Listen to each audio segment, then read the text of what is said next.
Saudaraku, meskipun ada protes dari selebriti dan politisi anti-trans, Komite Olimpiade Internasional atau IOC mengkonfirmasi Imani Khelif memenuhi syarat untuk bertanding dalam tinju wanita di Olimpiade Paris 2024. Petinju Aljazair Imani Khelif viral akhir-akhir ini di media sosial setelah mengalahkan lawannya dalam 46 detik.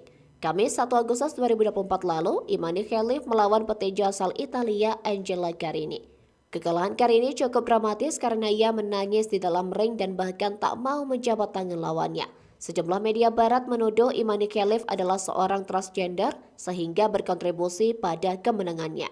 Khelif pernah didiskualifikasi dalam sebuah pertandingan tahun lalu karena Asosiasi Tinju Internasional atau IBA mengatakan ia gagal dalam tes kelayakan gender. IOC menyebut keputusan IBA dalam mendiskualifikasi Khelif adalah keputusan yang tiba-tiba dan sewenang-wenang. Mengutip USA Today, berikut fakta-fakta tentang Imani Khelif dan kontroversinya.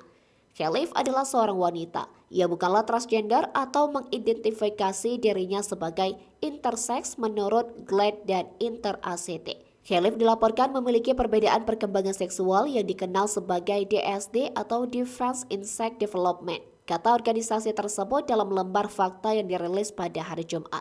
Memiliki DSD tidak sama dengan menjadi transgender. Arti DSD adalah serangkaian kondisi langka yang melibatkan gen hormon dan organ reproduksi yang dapat menyebabkan perkembangan seksual seseorang berbeda dari orang lain menurut NHS. Terkadang DSD dapat menyebabkan seseorang memiliki kromosom XY tetapi berkembang menjadi perempuan. Kromosom Y adalah kromosom seks yang membawa sifat laki-laki. Pada manusia, laki-laki mempunyai kromosom XY sedangkan perempuan XX.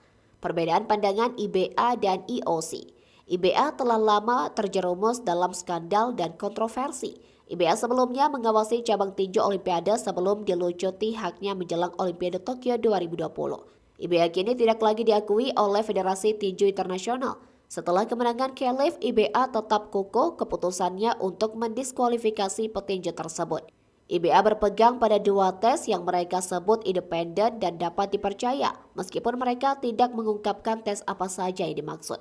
Washington Post melaporkan Presiden IBA mengklaim Khelif didiskualifikasi karena ada kromosom XY.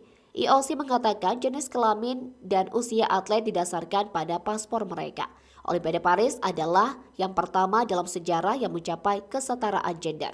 Menurut GLAAD dan InterACT, penyertaan transgender tidak berdampak negatif pada kesetaraan gender di Olimpiade. Selain itu, pedoman IOC menyatakan atlet tidak boleh dikecualikan dari kompetisi karena dugaan keuntungan yang tidak adil berdasarkan variasi jenis kelamin menurut GLAAD.